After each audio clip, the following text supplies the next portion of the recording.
God bless you. This is the second installment out of 5, which I did say this morning. I did the first one, which was about the Persian Empire.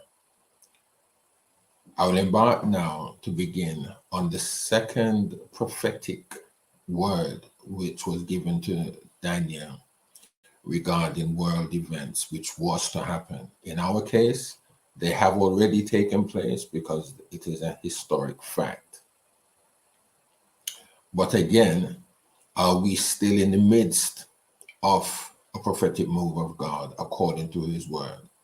Well, we could probably say we are. And yes, we are probably further on down the prophetic chain. However, in regards to Daniel chapter 11, verses 2 all the way through to verse 20, we will see 5 prophetic messages where God is informing Daniel of world events that will take place, more or less to move in and around his people, causing them again to be persecuted. But world events will cause that, just as what we are seeing today and experiencing in our lives.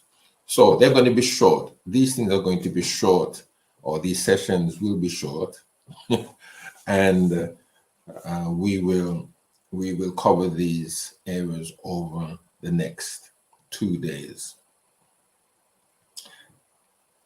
Daniel chapter 11, verses 3 and 4. Here we are more or less speaking about Alexander the Great. And a mighty king shall stand up, that shall rule with great dominion and do according to his will. And when he shall stand up, his kingdom shall be broken and shall be divided toward the 4 winds of heaven, and not to his posterity, nor according to his dominion, which he ruled. For his kingdom shall be plucked up, even for others beside those. I'll read from the Hebrew text, the same passage, verses 3 and 4 of Daniel 11. Then a powerful king will appear, who will rule a vast kingdom and do whatever he pleases. But once he appears, his kingdom will be broken up and divided to the 4 winds of heaven. It won't be inherited by his descendants, and it won't be ruled with the power he had, because his kingship will be uprooted and will pass to others than his own posterity. Now, if you can remember and cast a glance back on previous dreams and visions that Daniel received, obviously in verse 2, we looked at the bear, because the Media Persia, in regards to the animals that was presented to Daniel, the Median Persia was represented by the bear. Now we're reading about Alexander the Great, which represents the Grecian or the Greece Empire, which was represented by the leopard. The leopard, to some extent, as we know and has been explained to us, moves very quickly. Obviously, it is far quicker than the bear. Again, in another instance, we find Media Persia being described and pictured as the ram with 2 horns. Then we see a goat appear, which represents Greece.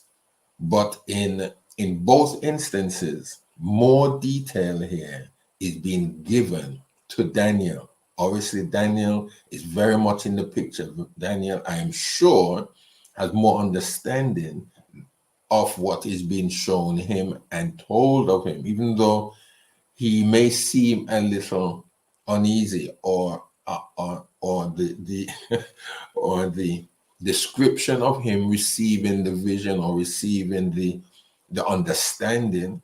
He seems a little uneasy or unsteady on his feet, so to speak. But I'm sure he understands fully what has been shown to him in the past and what is being told to him at the moment he's receiving this from the angel. Now, Alexander the Great, it's quite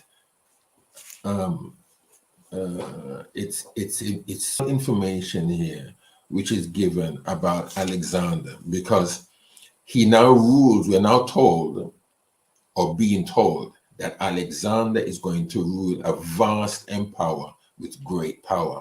Obviously, Daniel doesn't know anything about Alexander the Great as such. He's been told of the leader to come. Yes, he's been told of one that will come with great power. He's going to cover a vast area of land very quickly. And the description here is saying he's going to do as he pleases. Note the statement here, doing as he pleased. Yes, I think that's that, my friend, is an important statement which the angel here is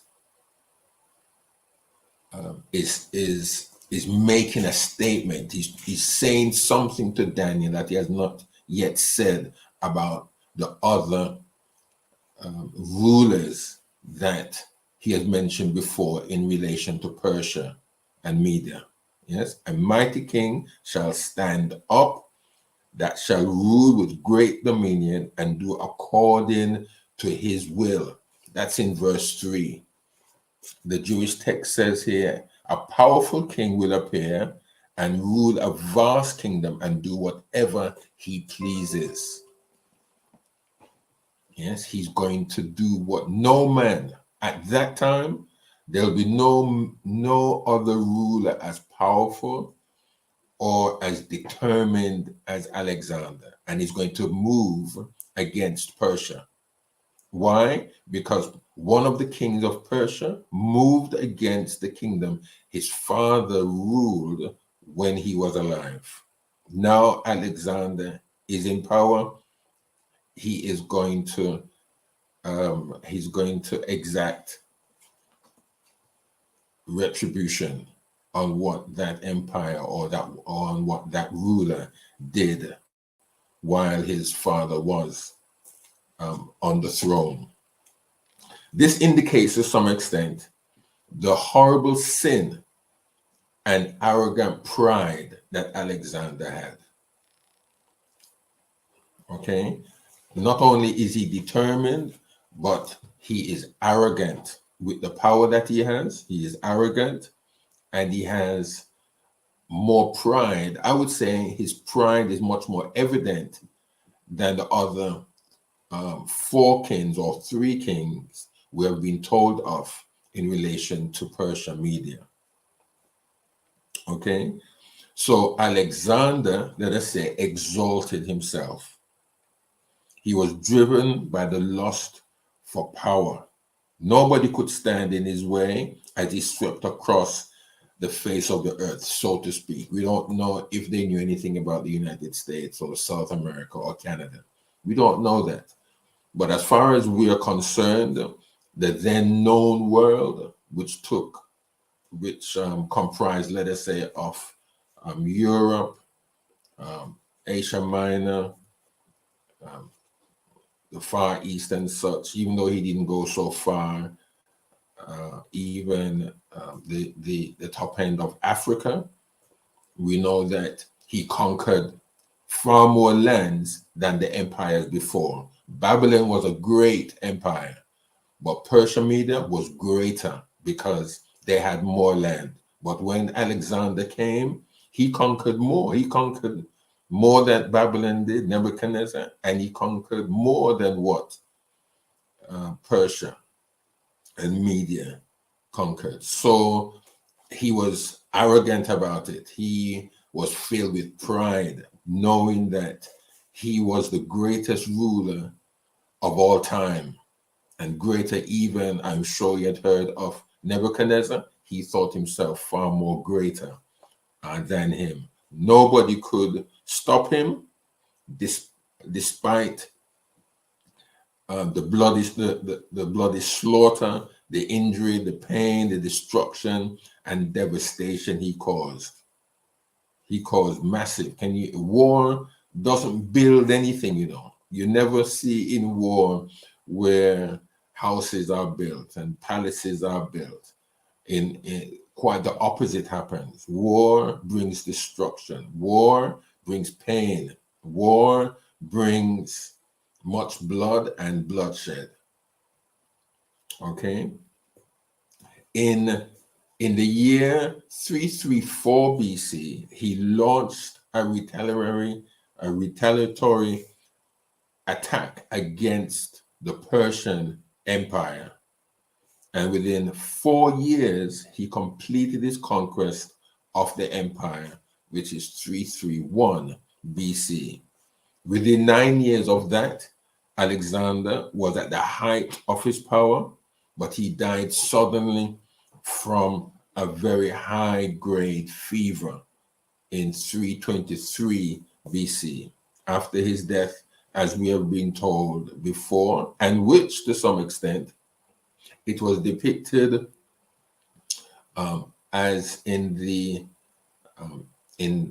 leopard, very quick, powerful.